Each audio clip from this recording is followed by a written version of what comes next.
चुनाव का माहौल है और ऐसे में जहां जहां चुनाव पहले हो रहे हैं वहां के नेता नामांकन भरने में लगे हैं।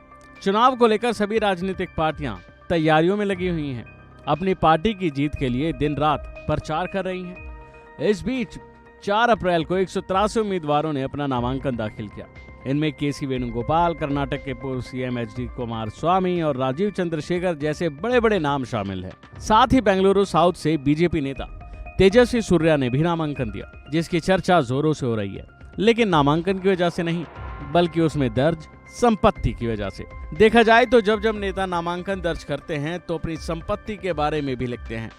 जब वही नेता दोबारा नामांकन भरते हैं तो पता चलता है कि नेताओं की संपत्ति में कितने गुना इजाफा हुआ है। तो इसी कड़ी में बात करते हैं बीजेपी नेता तेजस्वी सूर्या की, जिनकी संपत्ति में 5 साल में 2, 4, 5, 10 गुना नहीं बल्कि पूरे 30 गुना इजाफा हुआ है।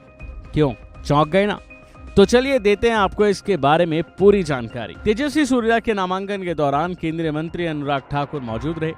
सूर्या ने अपने हलफनामे में कुल संपत्ति 4 करोड़ 10 लाख रुपए की घोषित की। बीजेपी सांसद ने बताया कि उनके पास कोई अचल संपत्ति नहीं है।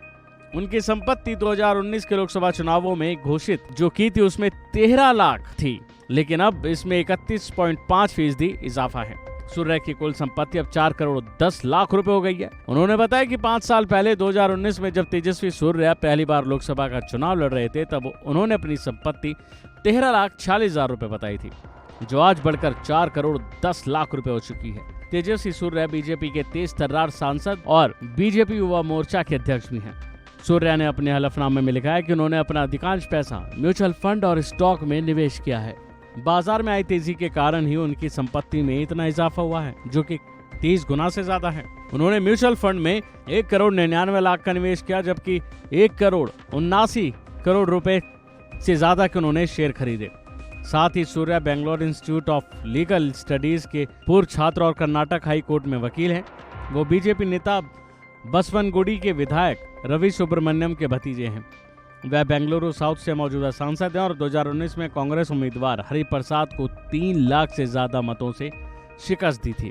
बता दें कि तेजस्वी ने अपने हलफनामे में ये भी बताया कि उनके खिलाफ 3 मुकदमे लंबित हैं, जिनमें से 2 केस बेंगलुरु में हाल ही में विरोध प्रदर्शन में दर्ज किए गए थे। बहरहाल आपको बता दें कि इनकी संपत्ति में 5 साल में 30 गुना से ज्यादा का इजाफा हुआ है, जिसकी चर्चा जोरों पर है। अभी के लिए फिलहाल इतना ही। खबरों में बने रहने के लिए देखते रहिए वन इंडिया हिंदी।